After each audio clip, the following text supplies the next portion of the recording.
A graça e a paz do nosso bondoso Deus possa ser com cada um dos nossos amados irmãos que aqui chegaram, com os nossos amados irmãos que nos acompanham através aqui da internet, estão ao vivo, que o Senhor possa iluminar a mente de todos nós que estamos aqui para meditar na palavra de Deus.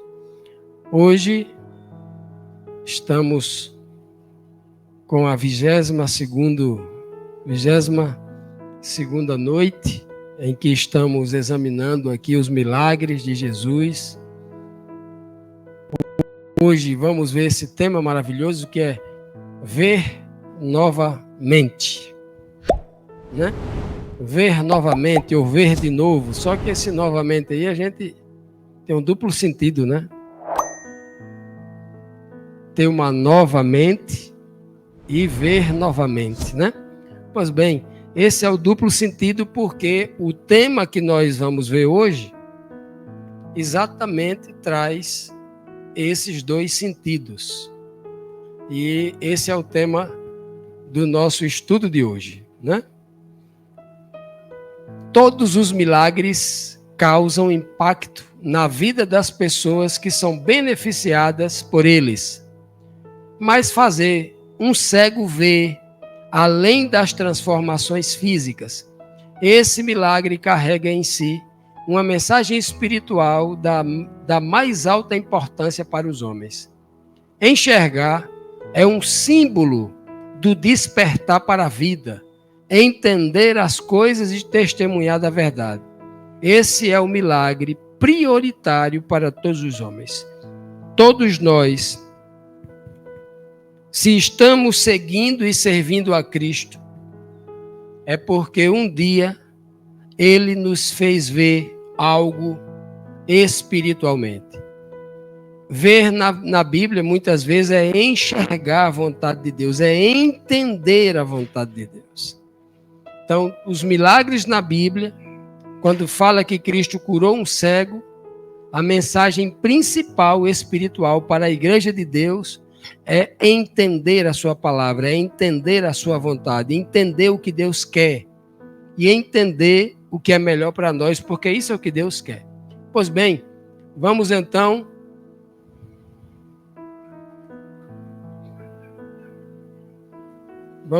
para o nosso texto base de hoje, que diz assim: E foram para Jericó. Quando ele saía de Jericó, juntamente com os discípulos e numerosa multidão, Bartimeu, cego mendigo, filho de Timeu, estava assentado à beira do caminho. E ouvindo que era Jesus, o Nazareno, pôs-se a clamar: Jesus, filho de Davi, tem compaixão de mim. E muitos respondiam para que se calasse, mas ele cada vez gritava mais: Filho de Davi, tem misericórdia de mim. Parou Jesus e disse: Chamai-o. Chamaram então o cego, dizendo-lhe: Tem bom ânimo, levanta-te, ele te chama. Lançando de si a capa, levantou-se de um salto e foi ter com Jesus. Perguntou-lhe Jesus: Que queres que eu te faça? Respondeu o cego: Mestre, que eu torne a ver, que eu veja novamente. Então Jesus lhe disse: Vai, a tua fé te salvou. E imediatamente tornou a ver e seguia a Jesus estrada fora. Marcos capítulo 10, versículo 46 até o 52. Esse é um relato de um milagre, um dos milagres mais impactantes que nós encontramos na palavra de Deus, por todo o cenário, por tudo aquilo que aconteceu, por uma multidão que acompanhava. Esse milagre é uma sequência de milagres que acontecem ali, e esses milagres foram registrados a despeito de muitos milagres que não foram registrados, né? Aqui está numa sequência de milagres aqui, né? Uma sequência de milagres, por exemplo, a mulher que tinha um fluxo de sangue, que estava caminhando ali para logo após, né? Aqueles 3 milagres, o servo do centurião, a filha de Jairo, a mulher com fluxo de sangue. Estamos praticamente numa sequência de fatos muito importantes aqui, né? Então aqui, o cego Bartimeu. Inclusive a Bíblia não fala o nome dele, né? Bartimeu. Bartimeu não é nome, Bartimeu é título. Bar, no hebraico, quer dizer filho. Simão Bar Jonas, filho de João. Bartimeu quer dizer filho de Timeu. O nome dele não é dito. Muitos de nós achamos que o nome dele era Bartimeu, mas não é. É apenas um título. Aquele era conhecido como filho de Timeu, né? Por isso que ele era chamado Bartimeu. Aplicações para edificação espiritual. Vamos então esmiuçar esse milagre para dele tirarmos edificação para o nosso espírito. O que o lugar para onde Jesus estava se dirigindo tem a ver com ele e com o milagre que acontece ali. O que é que tem? O texto diz assim, ó, e foram para Jericó. Que coisa impressionante, né? Jericó, em hebraico, significa o perfumado, né? O perfumado. E Jesus vai para lá justamente para encontrar com um homem cego. O cego, ele compensa a sua visão com o quê?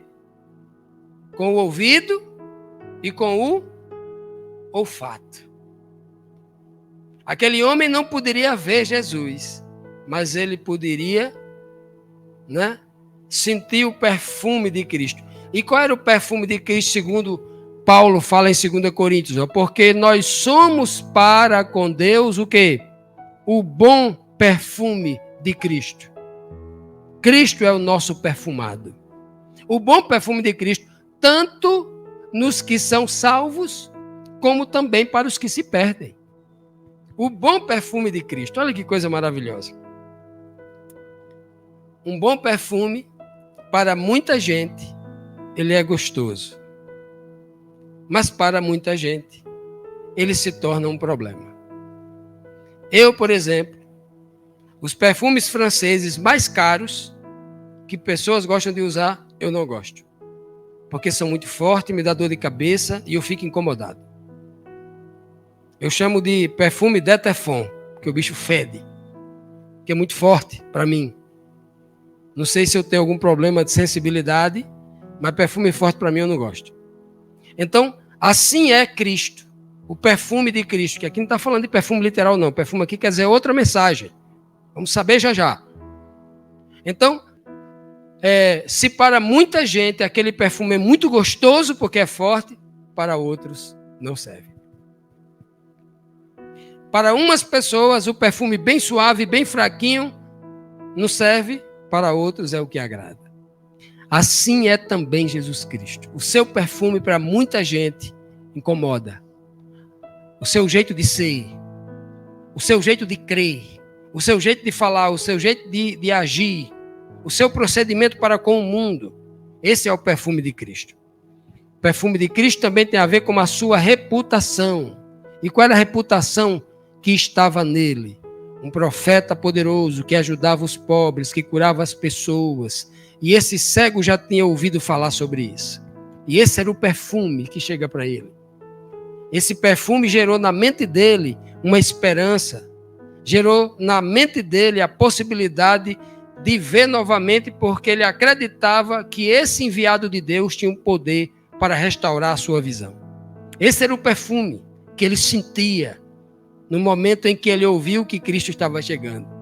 Então, aí tem essa cidade de Jericó, justamente alguém que não tinha visão, mas poderia sentir a presença de Cristo com outros sentidos, né? além da visão. O que o nome do cego Timeu quer dizer? O estimado, Timeu. Bar, filho. Timeu, o estimado. O filho do estimado. Tem a ver com uma ação de Deus naquele momento, né? Bartimeu, a Bíblia diz, cego mendigo, filho de Timeu. Ó, é só uma repetição de fato, porque Bartimeu já quer dizer filho de Timeu, né? Vamos ler aqui de forma correta, né? Bartimeu, cego mendigo. O texto está dizendo aqui, né? Filho de Timeu é apenas uma redundância. Então, Bartimeu, que quer dizer aqui o filho do estimado. Ora, quem é o filho do estimado? Quem é que tem a autoestima para nós, a mais autoestima para nós? Quem tem a autoestima? Quem é o estimado para nós, a não ser Deus, o nosso Pai? Quem é o filho do estimado para a gente? Quem é? Não é Jesus Cristo? Esse é o filho mais estimado e é o filho da pessoa mais estimada para nós é Deus. Deus é a pessoa. Então aquele homem era o filho do estimado. Esse é o primeiro plano. Ora, e cada um de nós que temos fé em Cristo também não passamos a ser filhos de Deus? Paulo muitas vezes diz, como em Romanos ele diz 8:21, na esperança de que a própria criação será redimida do cativeiro da corrupção para a liberdade da glória dos filhos de Deus. Ora, Cristo veio exatamente para isso, para libertar todos da escravidão que estava corrompendo o caráter, o espírito dos homens. Ele veio justamente para isso, para nos fazer filhos de Deus. Se somos chamados filhos de Deus, somos o quê? Filhos do estimado. Então Jesus Cristo ele não vai apenas lá para Jericó, que significa o perfumado. Ele não vai apenas lá para Jericó. E ali até o nome da cidade tem a ver com o ato que ele vai fazer. Não somente isso, mas também ele vem atender o filho do estimado. Os filhos de Deus. Todo filho de Deus, a quem Deus resgata para o seu reino, precisam receber o milagre da visão. Não o milagre da visão física, mas o milagre da visão espiritual. E essa é a grande tipologia que nós encontramos nesse milagre quando Jesus vai até Jericó para devolver a visão para Bartimeu. Isso é tão lindo. A mensagem espiritual profunda desse milagre é tão linda, porque ele não vai lá curar um cego de nascença. Ele vai lá curar alguém que um dia já viu e que quer tornar a enxergar novamente. Ali, esse homem, filho do estimado, ele representa a humanidade em toda, começando por Adão.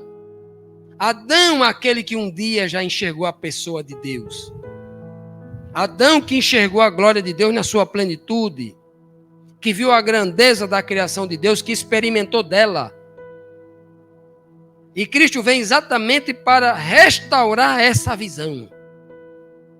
Por isso que ele vai restaurar a visão, ele vem restaurar a visão dos filhos de Deus, que eu e você somos candidatos, se já não somos, né? O local onde se encontrava o cego e a sua postura para com a sua ação, né? A sua postura, dizem sobre a sua condição e a condição de todos os seres humanos ali representado por ele.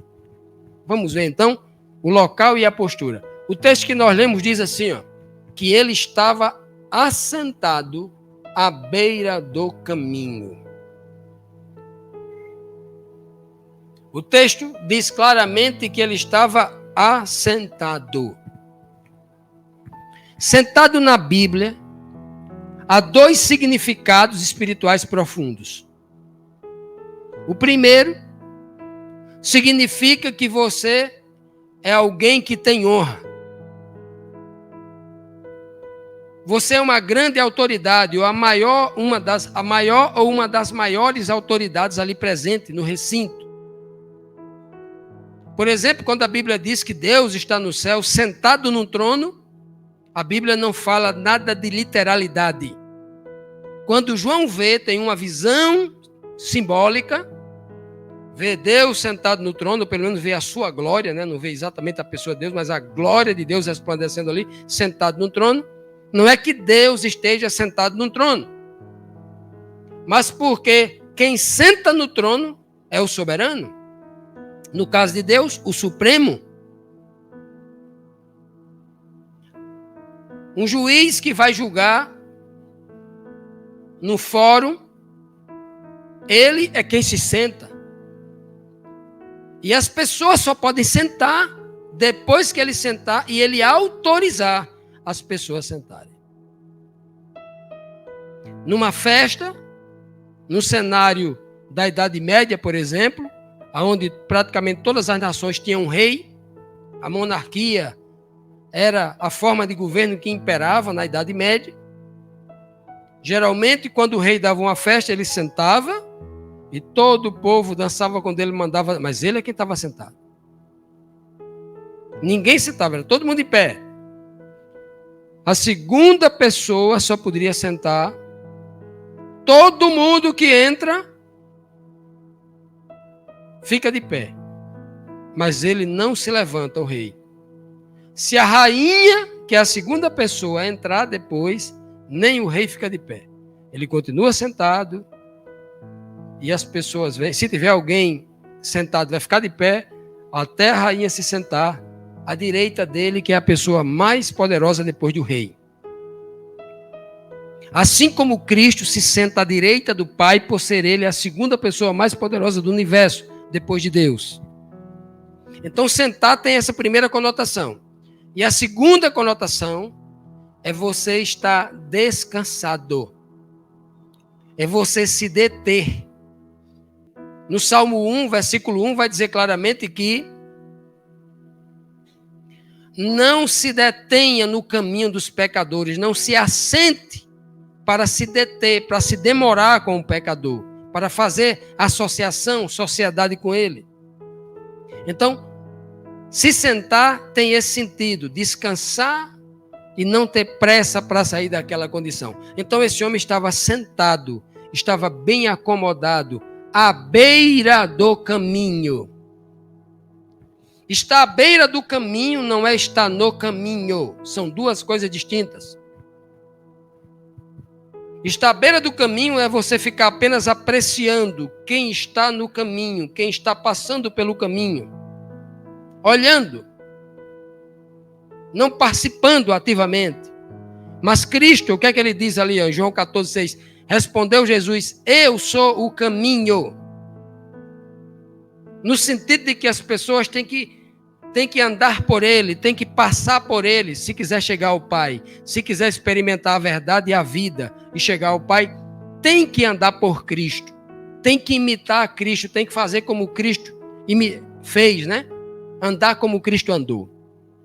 Mas aquele cego, ele estava numa condição em que toda a humanidade estava, olhando para o caminho, para as pessoas que andavam no caminho, mas estava completamente sentado, descansado, quando deveria estar andando no caminho. E a humanidade inteira está assim descansada. Inteira.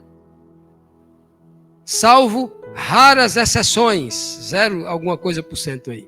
Como está na tipologia bíblica inteira, de Gênesis a Apocalipse. Apenas um pouco, um remanescente, um pouquinho de gente está no caminho.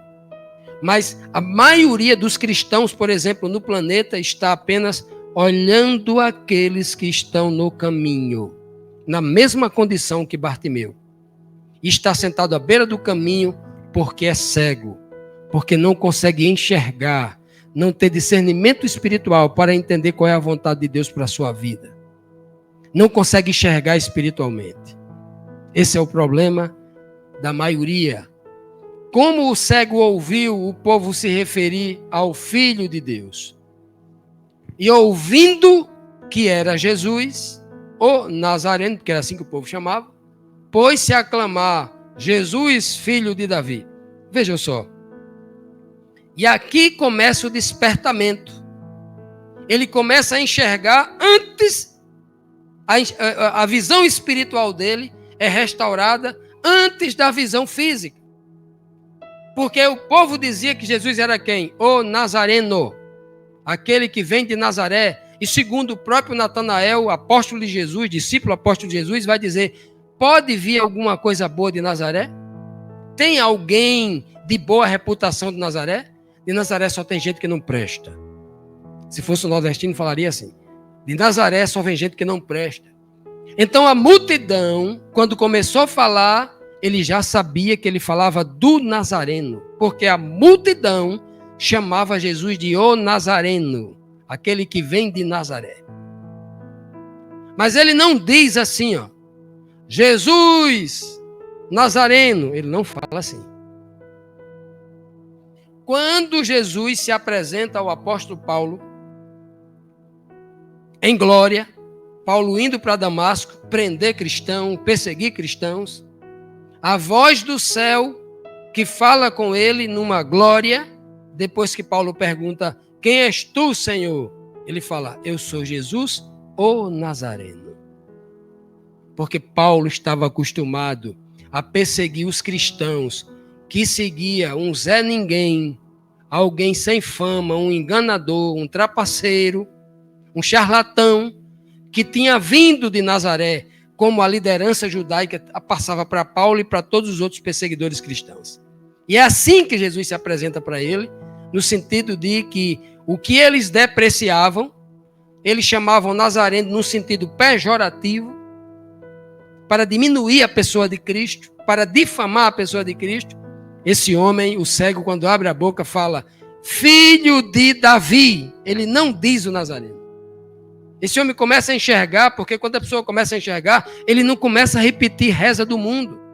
Porque a maioria dos cristãos hoje vive de repetir a reza que o pastor pregou no púlpito da igreja, porque ele não teve a coragem de chegar em casa e ler a Bíblia para saber se era daquele jeito mesmo. E ele vive repetindo. É uma das coisas que eu mais combato na minha vida com as pessoas que estudam teologia e que me consultam. É justamente isso. É uma das coisas que eu mais combato na minha vida. É dizer assim para as pessoas, o que é que a Bíblia diz? O que você está dizendo? O que você está falando tem base bíblica? Você está dizendo do jeito... A maioria das pessoas que me perguntam e faz alguma afirmação boba, eu digo o seguinte, abra a Bíblia, no verso que você acabou de dizer. Você disse assim, assim, assim e assim. Mas o verso está dizendo assim, assim, assim e assado. Não é do jeito que você está dizendo. Tenho feito isso muito até para reeducar as pessoas. Porque muitas pessoas, quando começam a falar de religião, elas se apressam para dar a sua opinião torta, errada. Se você encontrar qualquer pessoa nessa rua, no ônibus, onde você for, começar a fazer qualquer pergunta às pessoas, mulher, homem, não é assim, é assim, é assim. E quando elas começam a dizer isso, geralmente não é daquele jeito. Elas estão repassando aquilo que ouviu de alguém na internet, no púlpito de uma igreja. Mas a Bíblia, muitas vezes, não é todas, na maioria das vezes, a Bíblia está ensinando diferente. Mas nós aprendemos algo errado pela tradição e não temos a coragem de ir lá questionar aquilo que está sendo dito. Mas esse homem teve. Para ele não é Jesus o Nazareno. Se ele dissesse que não estava nada errado, ele vai dizer Jesus, filho de Davi. Quando ele diz Jesus, filho de Davi, ele está fazendo coisas, ele está dizendo algo que nem os seus discípulos tiveram coragem de dizer. Que nem os seus discípulos enxergavam ainda. Quando ele diz Jesus, tu és filho de Davi, ele está dizendo tu és o Messias, tu és o prometido, porque a profecia dizia que o Messias viria como filho de Davi. Esse homem está afrontando os líderes judeus. Esse homem está contra os doutores da lei que perseguiam Jesus. Esse homem está dizendo algo de extrema coragem. É algo impressionante o que ele está dizendo. Porque quando o povo chamava ele de Nazareno, estava basicamente dizendo a profecia de Isaías 53:3. Ele era desprezado, falando de Jesus. Ele era desprezado. E o mais rejeitado entre os homens. Homem de dores e que sabe o que é padecer, e como um de quem os homens escondem o seu rosto, ele, Jesus, era desprezado, e dele não fizemos caso algum. Não fizemos caso algum. Era esse Jesus que as pessoas chamavam de Nazareno. Mas o cego enxergou que Jesus era o prometido, o Messias, aquele que vinha trazendo a salvação de Deus. Enquanto todo mundo que via não enxergava ele como filho de Davi, mas como o Nazareno. Muita gente que vê, que acha que vê, porque já é crente, porque já leu a Bíblia alguma vez, acha que vê, mas não tem a humildade de se perguntar: será que eu vejo mesmo? Será que eu passo no teste se eu vou perguntar à própria Bíblia se eu estou de acordo com o que ela está dizendo? Poucas pessoas têm a coragem de abrir a boca e fazer isso. Qual o primeiro pedido do cego a Jesus? O que o mundo não suporta, né? Duas perguntas aqui. O primeiro pedido que ele faz e o que o mundo não suporta. O primeiro pedido, ele fala assim, ó: tem compaixão de mim. E como ele disse, tem compaixão de mim, muitos, inclusive os próprios discípulos de Cristo, poderiam estar dentro desse contexto aqui. Tem compaixão de mim, e muitos o repreendiam para que ele se calasse. Por que era para ele se calar? Porque aquilo incomodava a liderança judaica. Aquele cego, além de cego, parecia doido, porque ele estava chamando Jesus de filho de Davi. Ele estava chamando Jesus indiretamente de o Messias. Para os judeus era o cara que iria sentar no lugar de Herodes para ser o rei de Israel, para vencer a guerra contra os romanos e dar uma liberdade ao povo de mais 40 anos, como Davi, né, fez com o povo de Israel, venceu todos os inimigos em redor. Era isso que o povo esperava quando ele diz filho de Davi, e o povo tem que se calar. Esse é uma voz perdida no meio da multidão. Olha, os discípulos de Jesus deveriam ter a coragem de dizer assim: ele está certo, vamos começar a gritar aqui, filho de Davi, filho de Davi. Os 12 era para ter dito isso. Mas só o cego dizia isso. Cego entre aspas, né? Cego fisicamente, mas o espírito que estava nele enxergava muito longe. E o primeiro pedido que ele faz é: tem compaixão. Preste atenção na palavra que ele diz aqui, olha. Compaixão. Compaixão é um sentimento que os seres humanos têm uns pelos outros. Quando você percebe que o estado do outro é um estado de sofrimento, um estado de carência e precisa de ajuda, é a primeira coisa que ele pede: compaixão. No texto de João 15:19 diz: se vós fosseis do mundo, o mundo amaria o que era seu. Como todavia vocês não são do mundo, não sois do mundo. Pelo contrário, dele vos escolhi. Pelo contrário, eu tirei vocês do mundo. Por isso o mundo odeia vocês. O mundo vos odeia, disse Cristo. Na verdade, este homem não estava falando a linguagem do mundo, o Nazareno. Ele estava falando a linguagem espiritual. Por isso o mundo odiava ele e o mundo queria que ele se calasse. Era o que as pessoas diziam: se cala, você está falando algo que você não tem certeza. Ele não é o filho de Davi. Cala sua boca. Você pode provocar um problema com a liderança religiosa, mandando ele se calar, né? Primeiro ele pede compaixão. E o mundo, que deveria dar compaixão, o mundo manda se calar. É assim que os homens tratam. É assim que nós temos visto, né? Aqueles que são chamados de humanos se comportarem com desumanidade. Qual o segundo pedido que o cego faz a Jesus, né? Que para a multidão era a mesma coisa, mas é a mesma coisa? Será que é? O primeiro pedido que ele faz é o quê? Ele pede o quê? Compaixão. O segundo pedido, ele disse, mas ele cada vez gritava mais. Mandaram ele se calar. E ele não era do mundo. como ele não era do mundo, ele não obedecia ao mundo, ele gritava ainda mais alto.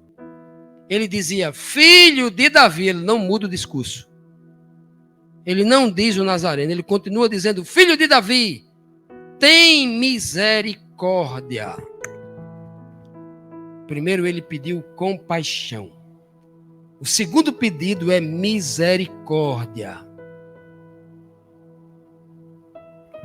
Eu escutei algumas pregações de alguns pastores que pregaram sobre o cego Bartimeu e todos eles não conseguiram enxergar essa diferença.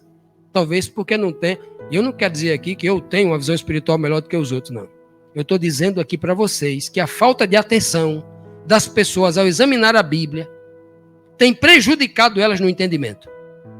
Porque não tem examinado com cuidado as Escrituras. Primeiro ele pede compaixão, que é uma coisa. Depois ele pede misericórdia, que é outra coisa. Para você pode até ser sinônimo. Para o mundo pode ser a mesma coisa, mas não é. E tem um significado aqui, porque primeiro ele pede compaixão e depois ele pede misericórdia. No livro de Romanos diz assim, 4, versículo 25, o qual foi entregue por causa das nossas transgressões, e ele ressuscitou por causa da nossa justificação. Misericórdia é a que só dá aquele que tem condição de lhe julgar para lhe condenar, ou de lhe justificar. Quando o cego pede compaixão, ele está ali mostrando a sua condição de miserabilidade. Olhe para ele não com olhar de justiça, não com olhar de juiz, porque ele é tão miserável que se olhar assim ele é condenado. Ele pede primeiro compaixão. E segundo, ele pede misericórdia. Ou seja, ele reconhece, você tem o poder de me julgar, você tem o poder de me condenar, mas você também tem o poder de me absolver.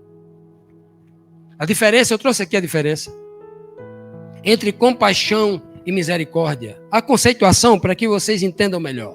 Compaixão é o sentimento de profunda empatia. Você sentir a dor do outro. Você se esforçar para compreender o que o outro está passando. Né? A profunda empatia e preocupação pelo sofrimento dos outros. Acompanhado de um desejo de ajudar. É sentir a dor do outro e querer aliviá-la. Isso é compaixão. Então o cego está dizendo, Senhor, se coloque no meu lugar. Veja a minha condição de miserabilidade. Tenha pena de mim para me ajudar. Sinta desejo em me ajudar. É o primeiro ponto. Misericórdia é quando alguém tem o poder de punir ou de causar dano, mas escolhe mostrar clemência ou perdão em vez disso. É um gesto de bondade ou uma indulgência, pagando a sua dívida, especialmente em situações onde a punição seria justificada. Ao invés de uma punição, você traz ali uma justificação. Por isso que esse homem pede compaixão, que é a primeira coisa que todo ser humano precisa. Nós precisamos. Quando nos aproximamos de Deus, a gente precisa entender a nossa condição pequena, a nossa debilidade, a nossa fragilidade, porque nós carecemos da compaixão de Deus. O segundo ponto que a gente tem que pedir para Deus, para Jesus Cristo também, é a misericórdia. Porque nós merecíamos a punição, a sentença condenatória, mas Ele nos deu, através de Cristo, a justificação. E é por isso que esse homem, ignorante como ela, porque ele era cego e mendigo, ele estava nas duas condições. Como mendigo, ele precisava de compaixão. Mas como cego, ele precisava de misericórdia. No sentido espiritual. O pedido de misericórdia parou Jesus. Quando ele pediu compaixão, Jesus não parou. Mas quando ele falou misericórdia, parou Jesus. O texto diz que Jesus parou quando ele pede misericórdia. Porque ele está reconhecendo que aquele tem autoridade de Deus para justificar ou para condenar. E ali para Jesus. Porque aquele homem começa a enxergar o que os outros não entendiam. Né? Que atitude tomou o Filho de Deus diante daquilo? A Bíblia diz, parou Jesus e disse, chamai-o. Jesus não diz, traga-o aqui. A palavra que Jesus usa, no grego ou no hebraico, é chamai-o, no sentido de chamado. Porque todo homem que já recebe da compaixão de Deus, porque Deus já derramou a compaixão sobre todo homem. É por isso que Jesus não para quando pede compaixão, porque Deus já usa de compaixão com a humanidade inteira, o tempo todo, mandando chuva e sol para ímpios e para justos. Ele não faz acepção de pessoas. Ele já faz isso. Mas quando ele pede ali misericórdia, Cristo para, né? Justamente porque agora ele enxergou algo mais além. Ele entendeu que Deus é compassivo. E depois de ser compassivo, Deus é misericordioso. Ele pede misericórdia. Aí Cristo fala assim, chame ele. Porque as pessoas só recebem o chamado de Deus para entrar na sua obra, para ter um ministério, quando ele consegue enxergar essas duas coisas. Quando ele vai dar o segundo passo, quando ele entende que carece da misericórdia, carece da justificação do único que pode justificá-lo. O livro de Isaías 30:18 diz assim, ó, por isso o Senhor esperará. Que coisa linda, ó. É por isso que o Senhor aqui é Yahvé, Deus o Pai. Por isso o Senhor esperará. Sabe o que significa esperar? Parar e esperar. O que Cristo fez? Jesus parou. E esperou trazerem a pessoa até ele. Por isso que o Senhor Yahvé esperará para ter misericórdia. Se tem uma coisa que Deus para me atender é quando eu peço a Ele misericórdia. Quando eu peço a Ele, Senhor, eu quero ser justificado. Eu quero pedir compaixão no momento em que eu confesso todos os meus pecados a Ti, toda a minha dificuldade. Me arrependo de tudo que eu fiz. Agora eu quero a Tua misericórdia. Eu quero que o Senhor, ao invés de me punir, me justifique. É nesse momento que Ele chama. Porque Deus não chama ninguém para continuar pecando e fazendo coisa errada, não. Ele chama e lhe dá uma, como diz o apóstolo Paulo, né? Paulo diz, me deu uma carreira que me foi proposta. Ele chama para uma carreira aqueles que recebem a sua misericórdia para iniciar o seu chamado, ó, para ter misericórdia de vós, e por isso se levantará. Primeiro ele espera. Se levantará para se compadecer de vós. Olha a compaixão aqui, ó. Se compadecer de vós, porque o Senhor é um Deus de equidade. Bem-aventurados todos os que nele esperam. Aquele cego estava esperando à beira do caminho por isso. O que a mensagem, ou qual mensagem espiritual há na atitude do cego que foi chamado à presença de Jesus Cristo? Olha só. Quando ele foi chamado, que os discípulos chegaram para lá e disseram assim, olha, tenha bom ânimo, levanta-te, o mestre te chama, ele vai te receber.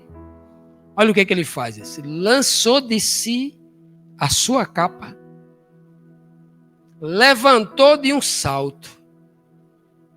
Já pensou? Só porque alguém disse, o mestre te chama, o pessoal não diz assim, o mestre vai te curar. Ele não escutou, o mestre sentiu compaixão de você. O mestre tem misericórdia de você. Não, ele só escutou, o mestre te chama. Tenha bom ânimo, o mestre te chama. E se o mestre chamasse lá para dizer assim, ô, ceguinho, por que você está me chamando de Nazareno? Por que você está chamando filho de Davi? Se todo mundo me conhece como Nazareno, você está gritando aí. Você está perturbando aqui, está todo mundo incomodado com seus gritos. E se o mestre estava lhe chamando para dizer isso? Ele não quer saber disso. Ele tem certeza, pela sua atitude, que ele será atendido. Primeira coisa que ele faz é lançar de si a sua capa. E o que era a capa? A capa, geralmente, era uma segunda roupa, como a gente usa um blazer por cima de uma camisa. Como a gente usa, por exemplo, uma capa mesmo de chuva, por cima de uma roupa, para não molhar a roupa.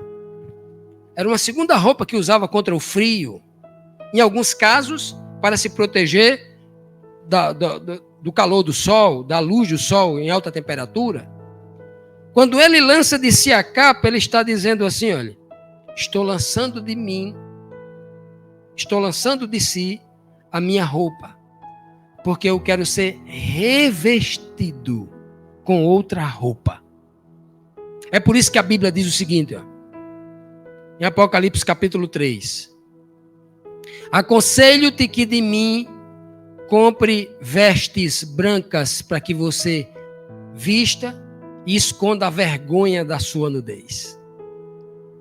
Apocalipse 19 diz que as vestes de linho fino são os atos de justiça dos santos, para que o Senhor me vista com o linho fino quer dizer linho branquíssimo, branco, um linho alvejado, branco, como a roupa do médico, branco. Para que eu me vista desta roupa, é necessário que eu me dispa da minha roupa, da minha capa.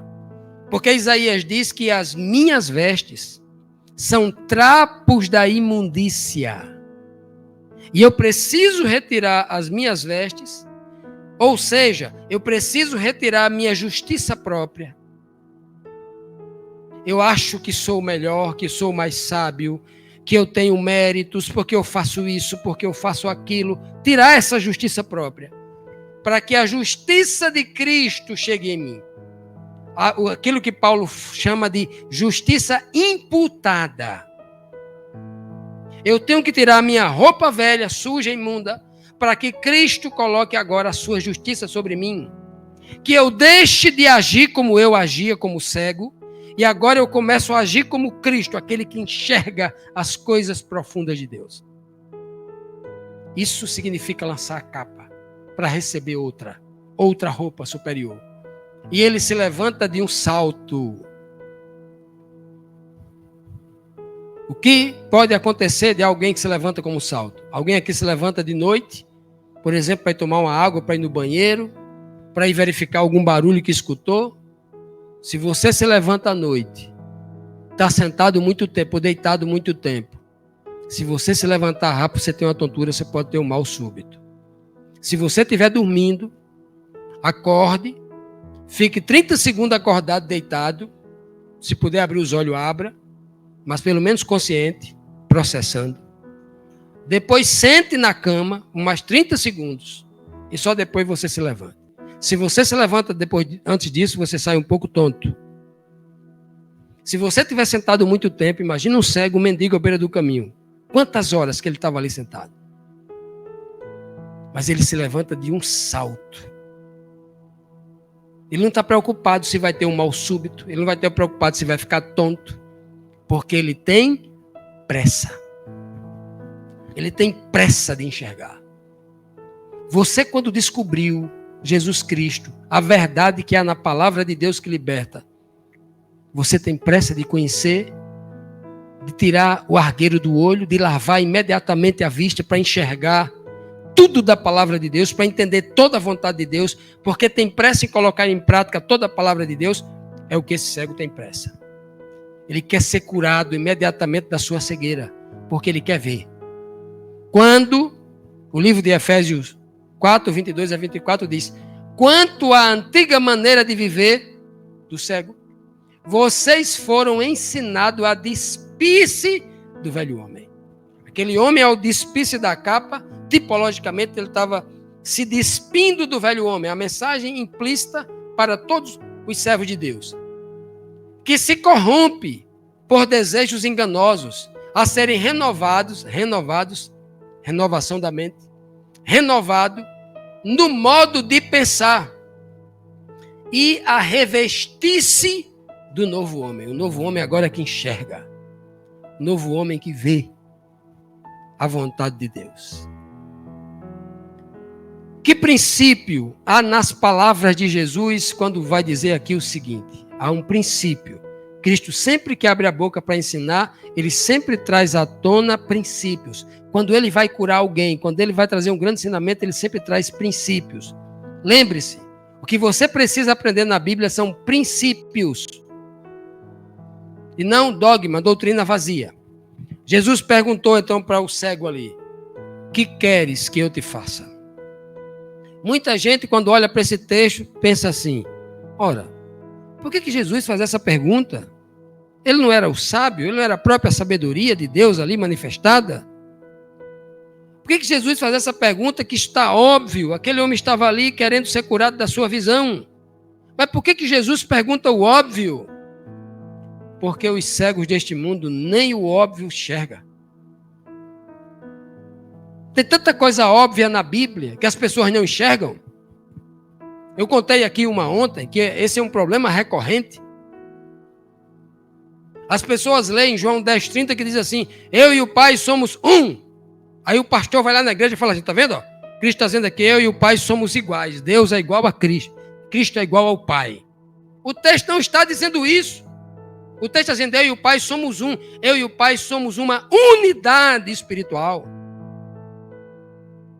Quando não se enxerga o óbvio, quando eu leio um e leio igual, a palavra um e igual são completamente distintas. Cristo não diz: eu e o Pai somos iguais. Ele vai dizer: o Pai é maior do que eu. Ele vai dizer no mesmo capítulo 14, versículo 23.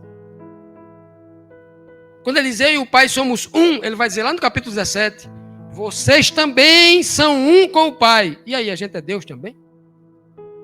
Ele vai repetir o mesmo texto. Eu e o Pai, assim como nós somos um, que eles sejam um em nós.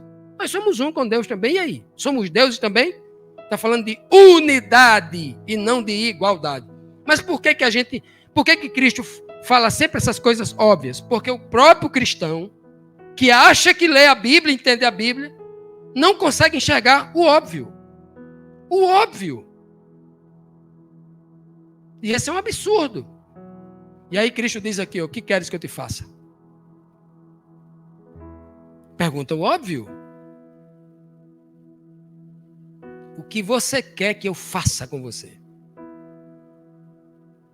E aí ele está trazendo à tona o princípio do livre-arbítrio. Deus não pode fazer em você aquilo que você não autoriza que ele faça. É por isso que a Bíblia inteira está pedindo que você confesse, que você peça a ele. Que você: Senhor, eu quero que o Senhor faça isso. Você quer que Deus interfira na sua vida? Entregue a vida para ele. E aí ele não vai interferir no seu livre-arbítrio, porque você já entregou a vida para ele. Ele vai desenhar um plano para você. Ele vai desenhar um caminho de vitória para você. Mas entregue, confesse. Aquele que confessa, diz a Bíblia, tem que abrir a boca e confessar. Apocalipse 3,20 diz: eis que eu estou à porta e bato. Se, olha a partícula condicional aqui, se. Jesus não arromba a porta de ninguém, do coração de ninguém, não. Ele bate primeiro. Se você quiser abrir, ele vai entrar. Se você não abrir, ele não entra. É diferente da música lá do Roberto Carlos, né? O anjo de luz que deu uma música para ele lá, né? Eu tive um sonho que foi mais bonito de toda a minha vida. Sonhei que todo mundo via procurando uma saída. Quando em minha porta alguém tocou, sem que ela se abriu-se, ele entrou. O sujeito arrombou a porta do coração dele. Era algo tão divino, luz em forma de menino, diz a canção.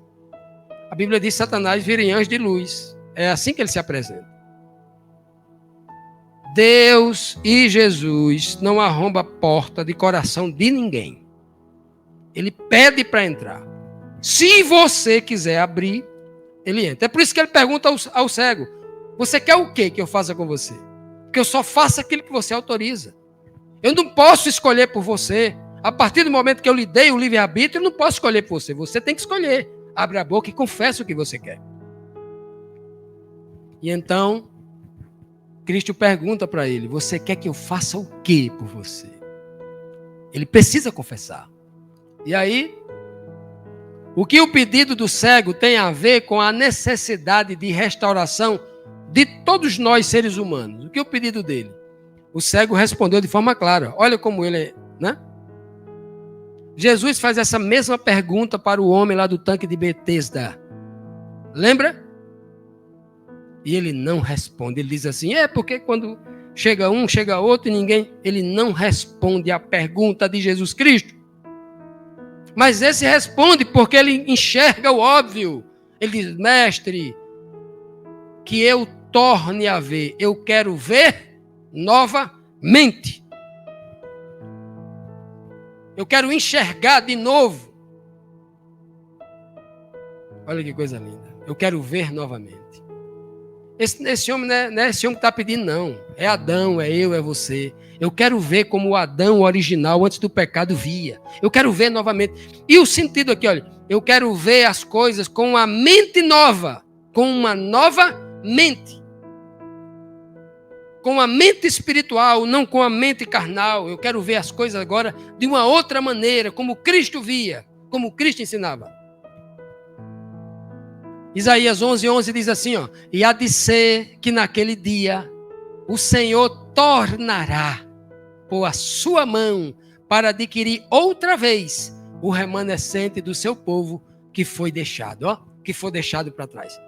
Né? Olha só, aquele que foi deixado. Então o Senhor, ele tornará, ele vai fazer a pessoa ter novamente aquilo que elas têm que ter. Então, o termo bíblico, não só em Isaías, mas na Bíblia toda, o Senhor vai tornar a fazer. O Senhor vai fazer novamente. Exatamente isso é uma promessa implícita em vários textos da Bíblia que o Senhor sempre tornará a fazer. O testemunho de fé do cego Bartimeu foi recompensado com que dádiva? Então Jesus lhe disse, vai, a tua fé te salvou. Jesus não disse, vai, você ficou curado. Vá, a tua fé fez com que os seus olhos fossem curados. 90% da humanidade não, 99% dos crentes, dos que se dizem cristãos, dos professos cristãos, e aí eu preciso puxar a minha orelha, me colocar, o primeiro a entrar na cena sou eu, preciso me colocar nesse contexto, porque não sou melhor do que ninguém, nós não somos. Todos nós temos que ter a coragem de fazer uma autoanálise em nós mesmos, senão não somos cristãos, porque o cristão verdadeiro, a primeira coisa é ele colocar ele na berlinda, é ele fazer uma autoanálise de si mesmo. Todo cristão verdadeiro, honesto faz isso. O cristão que não é cristão fica medindo a vida do outro cristão, vigiando a vida do outro cristão, para medir, competir com ele, para sempre colocar numa posição de que ele é melhor do que o outro, está errado. O cristão de verdade não é assim. O cristão de verdade olha para o outro e se sente pior do que o outro. Esse é o ensinamento puro do que Jesus deixou para a gente. O resto é mito. Cristo não diz a tua fé te curou, porque 99% dos cristãos estão indo para a igreja agora de noite esperando uma cura física. 99% dos cristãos estão agora nas igrejas, que estão domingo à noite fazendo culto no Brasil inteiro, milhões de pessoas agora foram para a igreja em busca de uma cura física, em busca de dinheiro, em busca de restauração de casamento, em busca de solução para sua empresa. Estão buscando a coisa física. Se Cristo fosse ali para aquele homem levar uma coisa física, ele não diria, a tua fé te salvou, diria, a tua fé te curou. Cura tem a ver com físico. Mas ele diz, te salvou. A palavra aqui é espiritual. Salvação. Porque Cristo consegue enxergar, não pelos olhos físicos que a multidão enxergava, mas com olhos espirituais. E ele percebia que dentro daquele homem havia um espírito de fé. A fé que justifica. Por isso que ele diz, a tua fé te salvou. Aquele homem queria que a sua vista física fosse curada. Mas o que foi curado naquela tarde ali foi a sua vista espiritual. A mais preciosa das visões que o homem pode ter neste planeta. Atos 4:12 diz, a igreja mais poderosa da face da terra lá nos dias da igreja apostólica, né? Diz assim, ó. Pedro pregando ali, diz assim, ó. Em nenhum outro, a não ser em Jesus Cristo, e em nenhum outro há salvação, porque também debaixo do céu, nenhum outro nome há, a não ser o nome de Jesus, dado entre os seres humanos, entre os homens, pelo qual devamos ser salvos. O único homem que recebeu o nome que foi colocado acima de todo nome foi Jesus Cristo. E a ele foi dado todo o poder. É ele quem salva, e ele quem condena. E aquele homem, quando pede misericórdia, Cristo diz assim, ó, você foi salvo. Porque você disse coisas, você agiu comprovando que você acreditava que eu era o filho de Davi, porque o cara que se levanta de um pulo, que joga fora o que ele tinha de mais precioso, que era a sua capa, já imaginou? Era alguém que começou a enxergar o que era principal, o melhor para a sua vida. Que texto, que evidência textual temos que o cego Bartimeu não foi curado apenas da visão física? 10 leprosos foram curados, mas só um voltou. A gente estudou isso aqui. 9 foi curado apenas da pele. Não merecia nunca escutar, a tua fé te salvou, nem voltaram, só voltou um para agradecer a Deus. Há uma diferença daquele que é curado e as suas ações vão demonstrar se realmente é fé ou não. Tiago vai dizer que a minha fé ela é comprovada pelas minhas obras. Se eu não tenho obra, eu não tenho fé. Não é? Olha só. A Bíblia diz que imediatamente, não foi amanhã não foi horas depois não. Imediatamente o cego tornou a ver. Imediatamente ele começou a enxergar e seguia Jesus estrada fora. Aqui está a grande prova, porque aquele homem começou a enxergar no espírito, não é só na visão não. Ele começou a seguir a Jesus, porque as verdadeiras pessoas que enxergam neste mundo, elas seguem a Jesus. Enquanto as pessoas não seguem a Jesus, não conseguem ver que Ele é o único que pode nos salvar. Essas pessoas estão no estado de cegueira espiritual, que é o pior tipo de cegueira. Porque tem muita gente que não tem a visão física, mas enxergam em Jesus Cristo o único meio de salvação. No livro de Mateus 19, 27 diz: então Pedro, tomando a palavra, disse-lhe: eis que nós deixamos tudo e te seguimos. Que receberemos? Foi a pergunta de Pedro para Jesus.